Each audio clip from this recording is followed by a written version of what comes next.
You know what I hate? When hipsters get angry at people because all of a sudden their band becomes mainstream and more people start to enjoy it. I enjoyed that band before you did.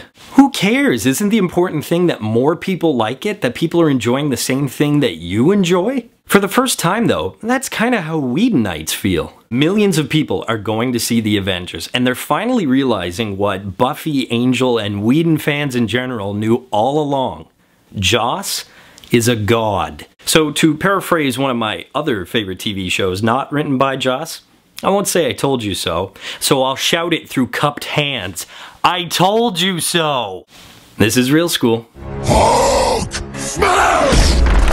Somebody's having a big year. Joss Whedon is showing audiences, studios, and filmmakers alike that you can do it all, and in the same year. Let's see, a self-satirical horror film, the biggest comic book blockbuster of all time, and a little Shakespeare to top it all off. Let's acknowledge what this film really is, because the scale of the Avengers is unprecedented. Marvel has created 5 different films, 4 different franchises, all to build up towards this one mega movie.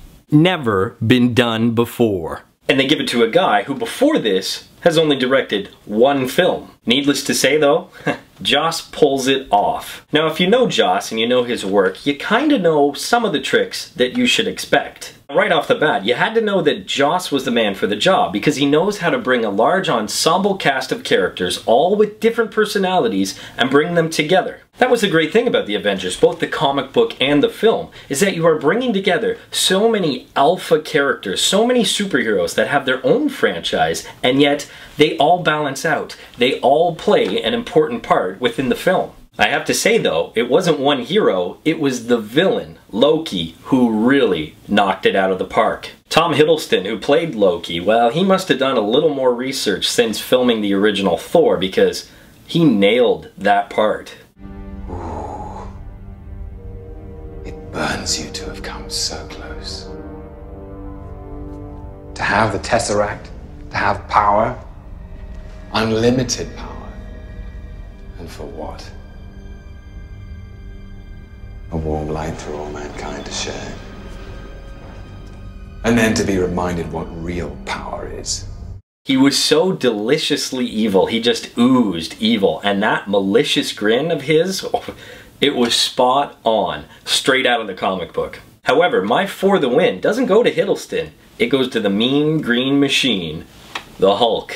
I was a little worried about the Hulk because in less than a decade, this is the 3rd guy playing Bruce Banner who's being directed by 3 different directors who's bringing you 3 different versions of the Hulk. Ruffalo brings you everything that you would want in Bruce Banner, and the other guy, well, he arguably has the best moments in the film. That's why the Hulk is this episode's for the win. Surprised I didn't give it to Joss? Well, he can't get all the credit, although he gets a lot. Now back to some Whedon tricks of the trade. He also loves to work with the same group of actors again and again. It's almost like he has his own team of acting Avengers. I was surprised to see during the credits that Alexis Denisof, who has been in Buffy, Angel, Dollhouse, and Much Ado About Nothing, all Joss productions, appears as the other, one of the minor villains in the Avengers. But I knew that couldn't be it. I knew there had to be another Whedon actor in there somewhere, so I kept looking. And sure enough, I don't know if you caught this, Real Schoolers, but Enver Jokai, another actor from Dollhouse, appears as a cop. Nice little cameo. If you're a fan of Whedon, then you have to know his offbeat sense of humor. Since Whedon not only directed this film, but he wrote it as well, this script is full of Joss's jokes, and there are so many unforgettable one-liners and comedic moments. But it wouldn't be a Whedon production if it didn't have a little bit of balance to all the good times. Be prepared for angst and tension between the heroes, misery, darkness, and maybe even death.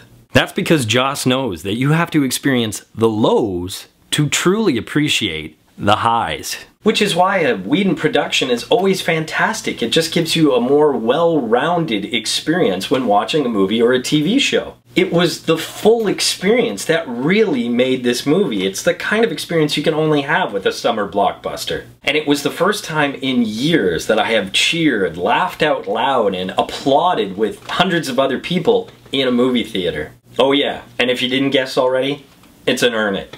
That's a no-brainer. Oh yeah, and if you didn't hear already, make sure you stay for the 2 scenes after the credits. Real schoolers, don't forget about school night. It's only days away, Wednesday, May 9th, 8 p.m. Eastern Standard Time. Remember that I need you to participate because I'm broadcasting live, so I need people to chat with about all the amazing movies that are coming up and all the amazing films that you've already seen. For details, follow the blogtv.com link in my sidebar.